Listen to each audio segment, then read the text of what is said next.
একসাথে এক করে নির্ভয়ভাবে নির্বাচন দেন, ভোট দেন, দেন আমরা কয়টা ভোট পায় আর বঙ্গবন্ধু কয়টা ভোট পায়।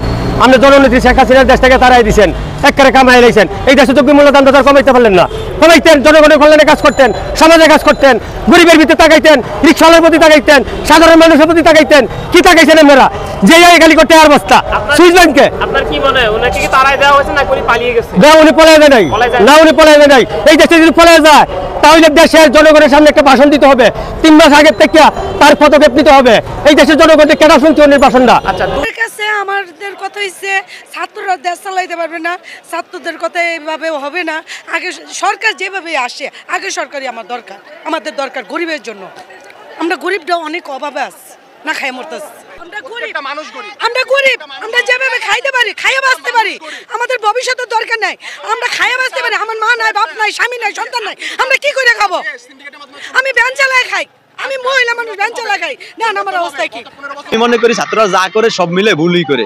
একটা সিট বাংলাদেশ পাইবে এরকম অবস্থা ছাত্র করবো না। সারা বাংলাদেশে মানে এমন অনেক হাজার হাজার কেন্দ্র থাকবো, যেসব কেন্দ্রে এজেন্ট দেওয়ার ব্যবস্থা থাকবো না, এজেন্টই থাকবো না, এরকম একটা দল তারা উদ্বোধন করতে গেছে। বাংলাদেশে মানুষ ধরেন এত পাগল হয়নি যে কেউ দাঁড়ায় গেছে এরা ভোট দিয়ে দিব। আপনার ছাত্ররা বাংলাদেশের জনশক্তি না, এরা হচ্ছে গণশত্রু। এবার ভোট দিব কি আরে কামটা কি? আমরা কি পাগল হয়েছি? এগারো ভোট দিব? ভোট দরকার হলে বস্তা করে জঙ্গল হালাই দেবো, বুড়ি গঙ্গা নদীতে হালাই দেবো, এগারো ভোট দিব কি আরে? আমাকে এমন মস্তিষ্ক ক্লিয়ার আছে, আমরা জানি কারা দেশ কেমনে চালাইবো। দেশটা কি অন্তর্বর্তী সরকার চালাচ্ছে নাকি এই টোকাই সমন্বয়করা চালাচ্ছে, সেটাই এখন জনগণ দ্বিধাগ্রস্ত।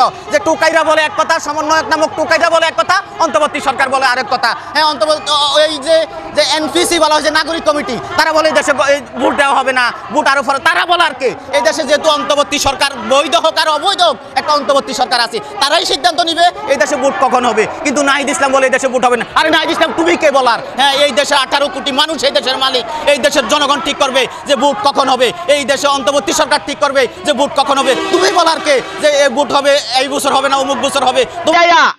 শেখ হাসিনার এই দেশে বার করছে 5 তারিখের পরেতে এই বাংলাদেশ একটা মানুষও শান্তি নাই, অশান্তি আছে। একটা মানুষও ঘুমাইতে পারে না, অশান্তি। দিনে দুপুর বেলা চুরি ডাকায় লইয়া জায়গা। আমাদের সরকার আমরা শেখ হাসিনারে চাই, আমরা কোনো সরকার চাই না। এই সরকার আনতে হইলেই ছাত্র দল মিলাই এই সরকারের আনতে হইব বাংলাদেশে, যে আমার দেশ স্বাধীন হইব। যা বালার জন্য হেরাই সামনে কে মৃত্যু হইলে আমরা সামনে যাবো না। এই দেশের মতনই শেখ হাসিনার মতন সরকার এই দেশে দরকার। কেননা এই 16টা বছর একটা মানুষও শান্তি মতন ঘুমাইছে, লাখ লাখ টাকা লয়ে গেছে এই 16 বছর। আর এই 3 বছর ভিতরে মাইনি মা বোন তাই না নেই, সে আবার এই যে চিন্তাবাদী করা স্বপ্নে জায়গা, মানুষের ঘর বাড়ি দল করে লয়ে জায়গা। আমরা শেখ হাসিনারে চাই, এই দেশের শেখ হাসিনারে চাই।